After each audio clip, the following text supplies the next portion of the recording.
क्या असहमति की भी कोई मर्यादा होनी चाहिए कि नहीं?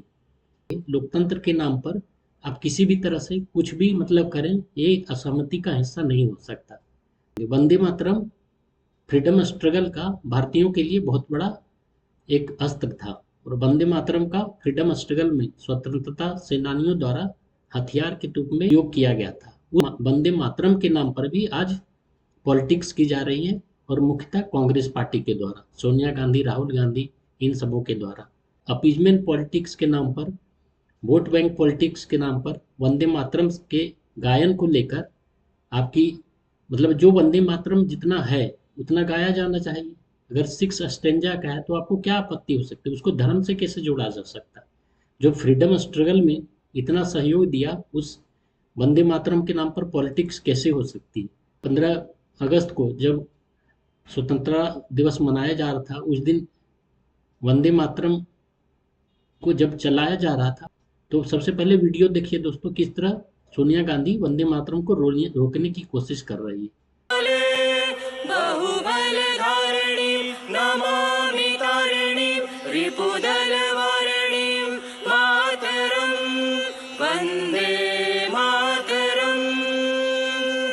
तुम्ही विद्या तुम्ही धर्मा तुम्ही हृदि तुम्ही मर्मा त्वं हि प्राणा शरीरे बाहुते तुम्ही मा शक्ति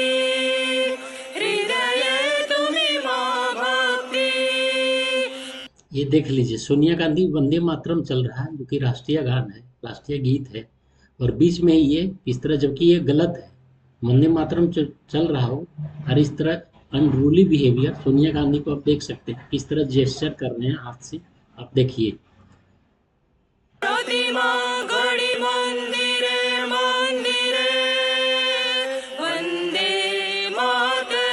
ये देखिए वंदे मातरम गान चल रहा है, जबकि ये क्या है, मतलब 2 मिनट के लिए खड़ा नहीं हो सकता। गीत के प्रति इतना घृणा है, क्योंकि दोस्तों ये दिल से आता है और ये इंडियन तो है नहीं बाय ओरिजिन, ये इटालियन है।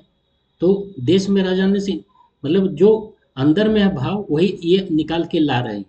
इटालियन है तो उन्हें देश के प्रति, जो देश के लोगों का उसके प्रति सम्मान होगा, वो इनका सम्मान नहीं हो सकता, वही ये यहाँ पर दिखला रहे हैं। दुर्गा दश प्रहरण धारिणी। तो देख लिए दोस्तों, ये वंदे मातरम चल रहा था, इनको वंदे मातरम 2-2.5 मिनट का होता है, उसको गाने में आपत्ति हो रही है। और इसमें क्या आपत्ति हो सकती किसी को? तो इस तरह की बातें हो रही है, और भी इस तरह की आजकल बहुत ज़्यादा बातचीत हो रही है। मतलब आजकल ये जो हो रही है, किसी भी तरह से लोकतंत्र के लिए, अगर लोकतांत्रिक देश होने के नाते ये किसी तरह से, आप फ्रीडम ऑफ एक्सप्रेशन का सबको अधिकार है, लेकिन इस तरह की चीज़ें नहीं करने दी जानी चाहिए। लोकतंत्र में एक एक सीमाएं भी होती है और उसी के अनुसार आपको काम करना होता है। देखिए मैं दिखलाता हूँ लद्दाख का वीडियो, जो कि आप असहमति जताते जताते देश के अगेंस्ट हो जाएंगे, ये भी सही नहीं है। बिल्कुल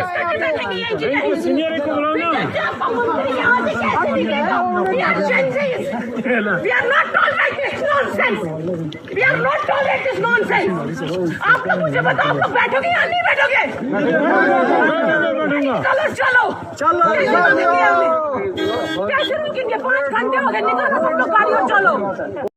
इनका तेवर देख लीजिए दोस्तों, क्या इनका तेवर है। और वहाँ पर आर्मी के लोग हैं, आर्मी के लोग जो कि लद्दाख में इतना टफ टेरेन में रह के देश की रक्षा करते हैं, उनके प्रति इनका ये जेनजी के नाम पर, जेनजी अगर आप हो गए तो कानून तोड़ने का अधिकार आपको हो गया।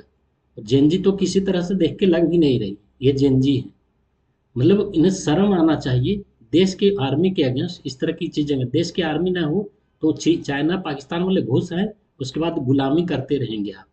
तो जेनजी के नाम पर आप कुछ भी कर लें, आप जेनजी तो कहीं से हो ही नहीं सकते। देश के युवा, देश के जेनजी बहुत समझदार होते हैं। तो उसके बाद इन्होंने बाद में माफ़ी भी मांगा है, वो भी मैं अभी आपको वीडियो दिखलाऊंगा। लेकिन अगर आप आर्मी का सम्मान नहीं कर सकते, जो इतना त्याग करके देश की सीमाओं की रक्षा करते हैं, तो आपका जेनजी कहलाने के लिए भारत जाके बाद में माफ़ी भी मांगी है।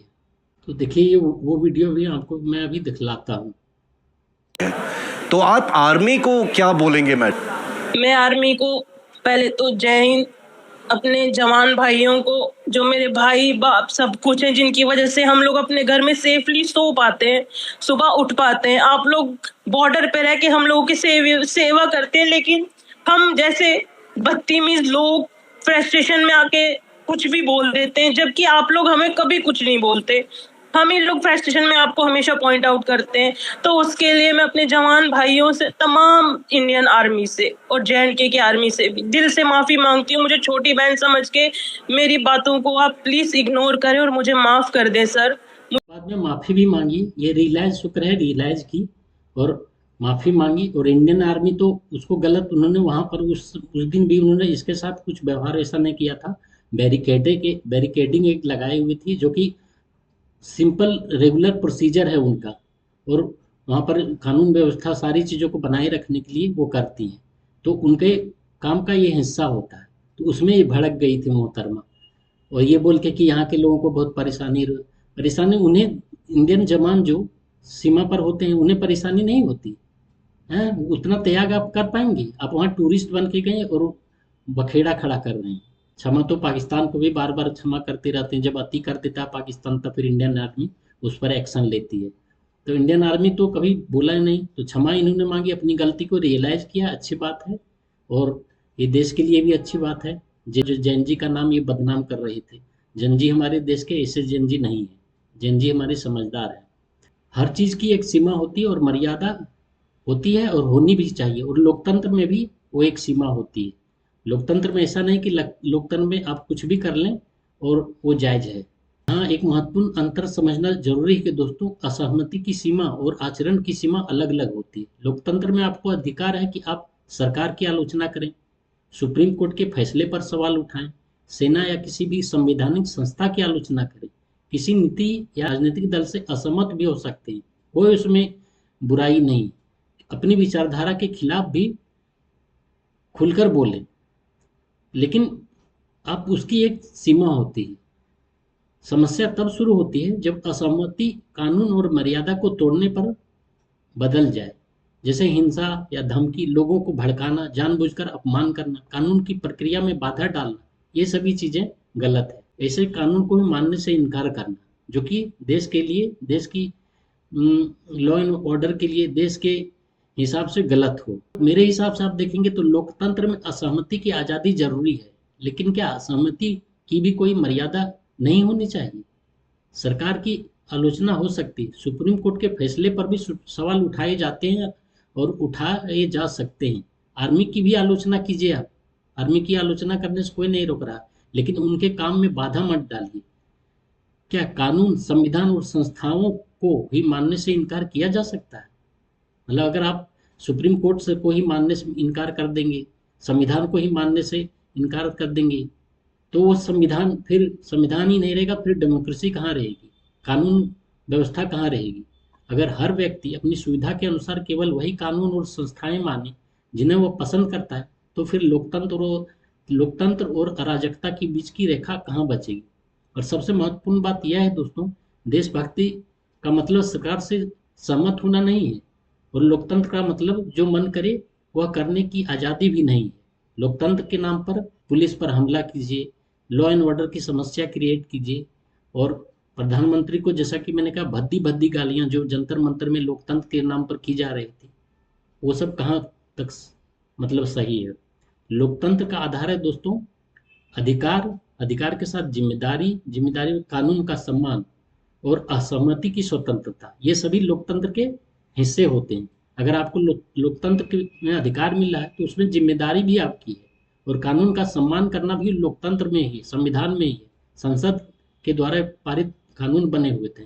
और असहमति की स्वतंत्रता भी उसी लोकतंत्र में मिलती है, उसी संविधान के अनुसार मिलती है। आप असहमति जताइए, लेकिन असहमति जब संतुलन बिगड़ जाए और लोकतांत्रिक असहमति धीरे धीरे अराजकता की ओर बढ़ जाए और अराजक टकराव की रूप ले ले, तो किसी भी तरह से अच्छा नहीं है, वो गलत है। जो कि आज के दिनों में ये जो वंदे मातरम हो, कंट्रोवर्सी हो, या तो फिर ये लड़की जो लद्दाख में कर रही थी, वो पूरी तरह से गलत है।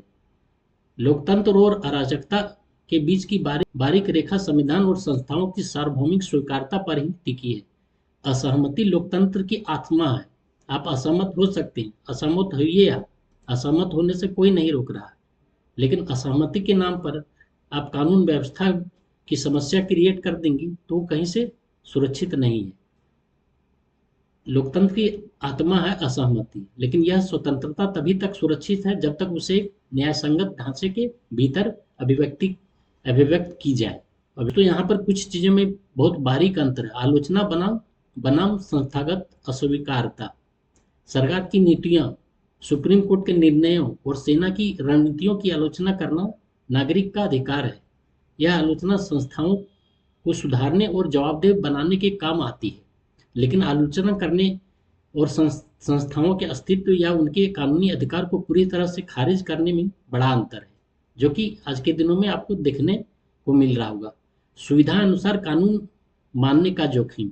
आपकी सुविधा हो तो कानून मानिए, आपकी असुविधा हो तो कानून नहीं मानिए। इस तरह लोकतंत्र नहीं चलता, ये संविधान का शासन नहीं होता। यदि व्यक्ति अपनी विचारधारा, सुविधा या पसंद के आधार पर यह तय करने लगे कि कौन सा कानून मानना है और कौन सा नहीं है, जो कि राहुल गांधी करते हैं, तो कानून का शासन समाप्त हो जाएगा।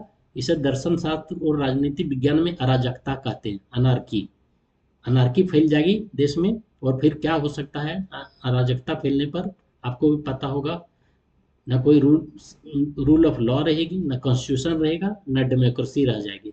और इसमें सबसे ज्यादा आम जनता ही सफर करती है, ये जान लीजिए।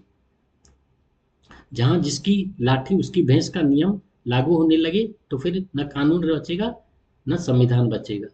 असहमति की भी एक मर्यादा होती है दोस्तों। संविधान स्वयं अभिव्यक्ति की स्वतंत्रता देता है, जो कि भारतीय संविधान के अनुच्छेद 19 में इसका वर्णन किया गया है। प्रदान ये अधिकार प्रदान किया गया अनुच्छेद 19 में, लेकिन साथ ही इस पर युक्त निबंधन, रीजनेबल रिस्ट्रिक्शन भी लगाया गया है। असहमति की मर्यादा यह है कि वह अहिंसक न हो, शांतिपूर्ण हो और संवैधानिक सीमाओं के भीतर हो। अगर संविधान बार बार राहुल गांधी संविधान दिखाते हैं और असंवैधानिक चीजें करते हैं, तो संविधान को एक तरह से तिरस्कार करना हुआ, अपमान करना हुआ, जो संविधान के नाम पर राहुल गांधी करते रहते हैं। जब जरूरत हो तो संविधान दिखा दिए, जब वो जरूरत हो तो अपना असंवैधानिक चीजें करो। ये इस तरह संविधान नहीं चलता। इस तरह देश में डेमोक्रेसी, उसे डेमोक्रेसी नहीं कहा जाता। संवैधानिक विकल्प का उपयोग कीजिए। संविधान में बहुत तरह के विकल्प दिए गए हैं। सत्याग्रह है, हंगर स्ट्राइक है और आमरण अनशन है, जो कि चीजें करते हैं, लेकिन आप उसके साथ हिंसा करने लगेंगे, लॉ एंड ऑर्डर की समस्या क्रिएट कर देंगे, तो संवैधानिक विकल्प नहीं होता। यदि किसी कानून या फैसले से असहमति है आपको, तो लोकतंत्र उसे बदलने के रास्ते भी देता है। जैसे अदालत में पुनर्विचार, अदालत जाइए और याचिका दायर कीजिए, शांतिपूर्ण अपना प्रदर्शन कीजिए, या चुनाव के माध्यम से जनमत बदलकर नया कानून बनवाना। आप अगर सरकार से सहमति नहीं है तो सरकार को हटा दीजिए, सरकार को सत्ता से हटा दीजिए, उन्हें बहुमत मत दीजिए, खुद ही हट जाएंगे। अगर नरेंद्र मोदी देश के प्रधानमंत्री, देश के जनता ने उन्हें चुना है, देश की जनता ने उन्हें आशीर्वाद दिया। जिस दिन जनता नहीं चाहेगी उस दिन वो हट जाएंगे।